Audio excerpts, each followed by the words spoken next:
Hello, this is Don Schrout with the Wilbur Price Insurance Group. Today I'm here to talk about your main water shutoff in your house or apartment. And it's very important that everyone knows where this water shutoff is.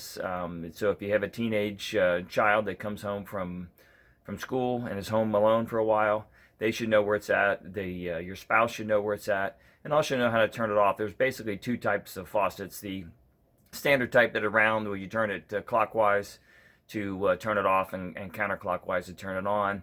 And then there's the lever where the lever's parallel with the pipe it's on, and if it's perpendicular to the pipe it's off.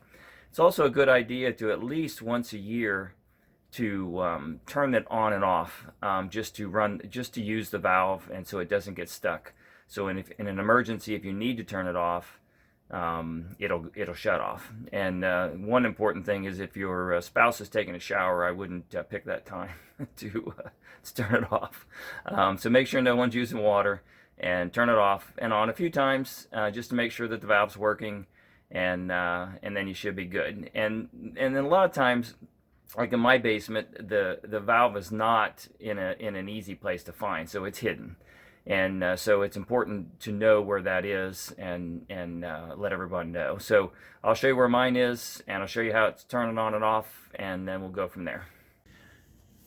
So a lot of people say that I am organized. I'm not sure that I am, but I do have a lot of bins, and I have things labeled because if the basement, of course these things are off the ground, but if the basement would happen to get wet, I wanted to make sure that, all my stuff is protected.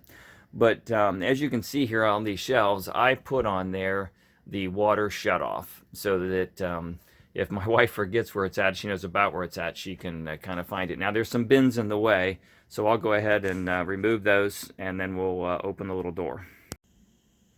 So here's the door for my main water shutoff, and if I open the door, and you can see that the valve is parallel to the pipe, so it's on. And if you want to turn it off, what you need to do is put it down to so it's perpendicular.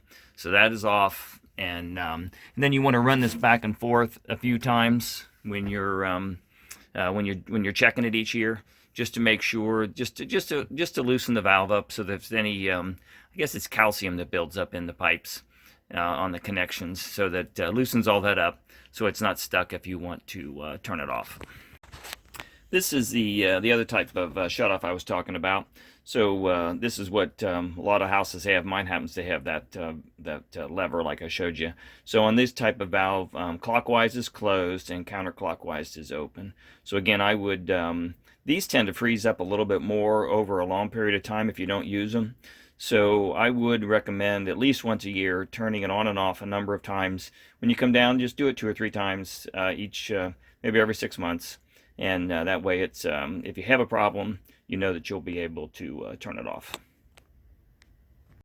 So just to summarize, you want to make sure that anyone that could be home alone knows where the main water shutoff is. They know how to turn it on and off. And then if you're going to be gone overnight when you're on vacation, you want to make sure that you turn the main water supply off. I appreciate you watching the video. Have a great day. Thanks. Bye.